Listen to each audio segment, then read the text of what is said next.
Today I want to show you the 3 best ways to utilize curves in Satisfactory. The first 2 are really common and pretty easy actually. Third one's a little bit more intensive, but it is what I use personally to always be on world grid. So no matter what curve you make, you will always be on world grid. So let's get right into it. Okay, so today we're going to go over 3 different curving methods that are really easy, and you can choose whichever one you want.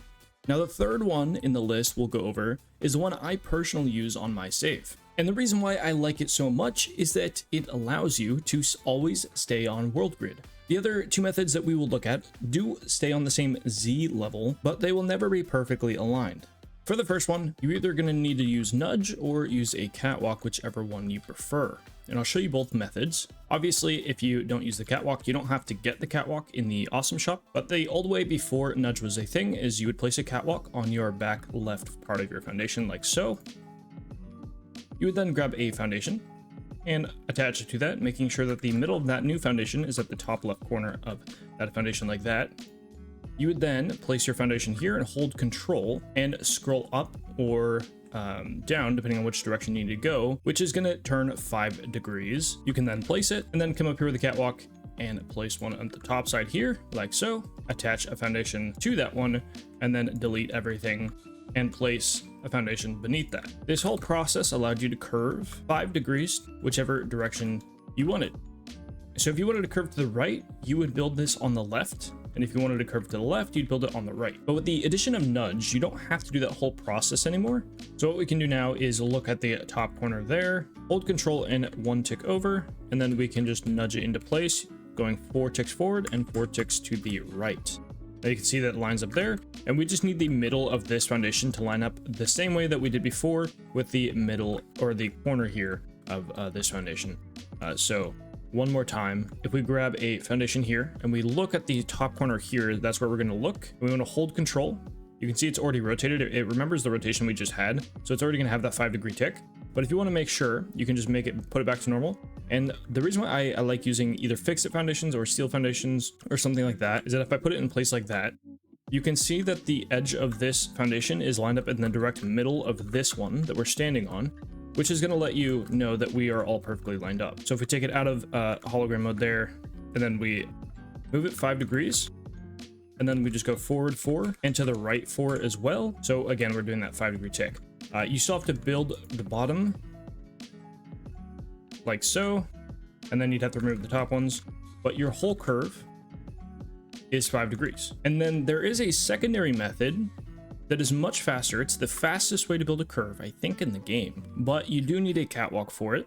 And again, we're going to go on the opposite side. So if we want to curve to the right, we go on the left. If we want to curve to the left, we go on the right. And let's do the right this time. And so all we do, instead of placing catwalk on the back side here, we place catwalk on the front. Now we're going to use this as our snapping point. So now we're just going to hold control, and you can see we can angle these. And now this is a 10 degree turn instead of a 5 degree turn. So keep that in mind. It's a much sharper turn. And so I personally don't like using this. This is not my style, but definitely a lot of people do like using this. All you do is you turn it whichever way you want to go. So I'm going to go to the left. So I'm going to turn it to the left 1 tick, and I'm going to bring this out by 2, which is 8 meters. And then all we do is we can snap a foundation to it. We can get rid of this catwalk, and now we have a 10 degree turn. It's really simple and super easy to do. And so if you want to just do a whole turn, then we just do this a few times, and you can just quickly make your snapping points. You then just come here, grab your foundations, snap them to the edge like so, and we can remove all of those. And you can see now we have a much tighter turn. This can be a useful method in some scenarios, but personally, again, I don't use it, and I'll show you the method that I personally really like to use. The reason why I like this method so much, which I think it takes the most time out of all of them, I think, it might be just slightly more, is that it will always line up to world grid. There are some restrictions on what you can do with it, but for almost any curve that you need, you can do this method. I like using this for my highway because, well, I want my highway to always be on world grid on all the straightaways. And so this allows me to do that pretty easily. So all we do is we have a point in which we figure out the outside of our curve. So if I want this to be my outside of my curve, this foundation right here, I want this one to line up with world grid, like let's say over there. All I have to do is you can come underneath and we want to zoop out 10 foundations. Super easy. Now there's a range in which you can do, and it'll affect the final look of your curve. So this is kind of where you get to choose what you want, and it all depends on how far out from your point you go. So if this is my outside block, let's call this 1, this will be 2, and if we zooped out 10, this will be equal a total of 11 of length. And so your max that you can go is 12, and I'll show you why. And I personally like to go out the full max of 12. So this is now our 12th foundation in our line, which is perfectly fine. So I always just, when I'm doing this in survival, I always just make a little platform at one foundation further. So I technically go out 13, but that's besides the point. We are going out 12 for our turn. And all we're gonna do is we are already one foundation lower. So this is now what we're snapping to right here. And I'm gonna grab, let's say, our 4 meters. And all I'm gonna do is I'm gonna look at this foundation down here, and I'm going to hold control. And you can see I can do the turn thing that we've been doing this whole time. Now I'm just gonna turn 1 tick to the left and zoop out.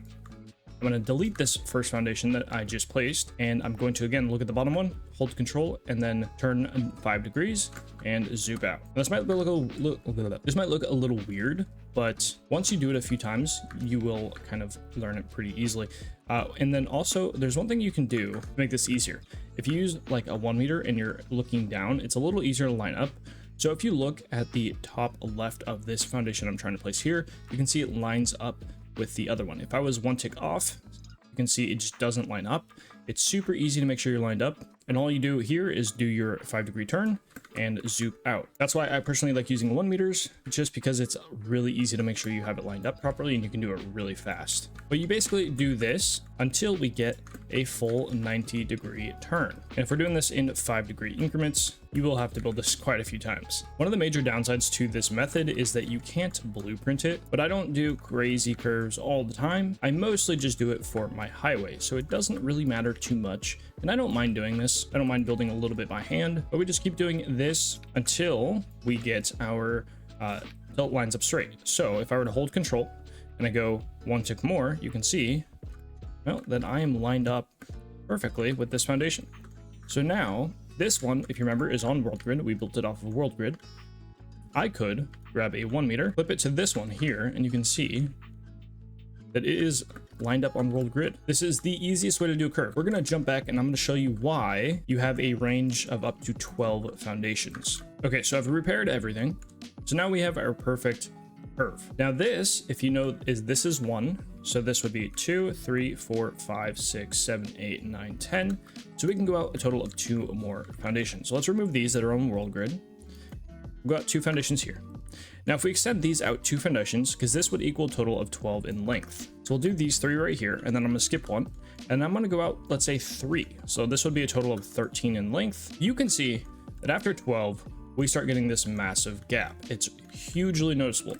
Now, if we look at 12, I mean, you get a tiny little gap, but it's barely noticeable. And if we put like, let's say a wall on the outside like this, I mean, that tiny little gap is not noticeable, and that's something I can live with. Something you can also do is only go out 11, but then you get this slight overlap. So you pick either between the slight overlap or the tiniest little gap ever created known to man. And I don't know about you guys, but I will pick this tiny little gap every day of the week. Now, obviously, all the foundations that are curved 5 degrees, so starting with this one and going on until we hit that one that is on world grid, are technically not on world grid. They're angled, right? So you wouldn't want to build your factories off of something like this. But we can go from world grid here, curve a perfect curve, and have it 100% line up with this one over here, and I'll prove it to you real quick.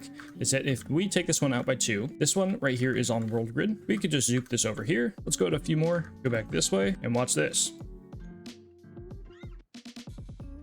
It is lined up perfectly. If it wasn't lined up, it would have had at least some pixels of difference. So this is my favorite way of curving. It obviously has challenges when you're trying to do small area curves, which is where those other methods come in. But for the most part, I like to do clean lines in general, and so I will find other ways of doing curves or angles. And something you might be asking, do I leave all these foundations here? No, the easiest way to delete these is go on the inside here and just highlight everything on the inside, like so, and just delete each layer by layer. Now, if we're making a highway, My outside point is my 12th one in. 1, 2, 3, 4, 5. These 5 outermost foundations here will be part of my highway. So I really only have to delete up to here, the first 7 or 6 loops. And this would be my platform that I'd put my highway onto. It does take a little bit more time to build, but once you start using this method and building a lot with it, you'll realize how easy it is just to add these curves in, and then you get a beautiful curve like that lines up with world grid and is awesome. So I hope this video helped, showing you 3 different ways to curve foundations and the best way to line them up on world grid, at least in my opinion. There are ways to kind of retcon the other methods into getting them aligned and pretty close, but they will never exactly be on world grid. So this is the one true method to always be on world grid and never have to alter it or make any custom changes using like beams and all those things. And then in a video coming up here soon, we are going to be going over my worldwide highway network that I'm using on our 1.0 save. Try to give you a little sneak peek of what it looks like if you guys have not been in the streams. It's been quite a lot of work, but we are making progress. And in that video, I'll show you how I use this method in combination with my blueprints to make a pretty insane highway and something that is super functional and looks really cool. So I hope this video has helped you. If it has, please let me know down below, and maybe if you have any feedback, input, or anything else you want me to cover, let me know down below. And if you guys are interested in seeing anything we do live, currently we stream to Twitch, but here soon we will be multi-streaming to YouTube if we're not already. So you can catch all the live streams there, and you can kind of see what we've been doing on our 1.0 save. But I'm gonna stop yapping. That's enough for me. Hopefully you have a good rest of your morning, evening, or afternoon, and I'll see you in the next one. Peace. I'm slick with words, tongue sharp, you left in thirds. You pitching verbs, I knock it out, I'm flipping birds. While smoking herbs, I'm blocking out what often hurts. I'm moving herds, it's me, my family, money merge.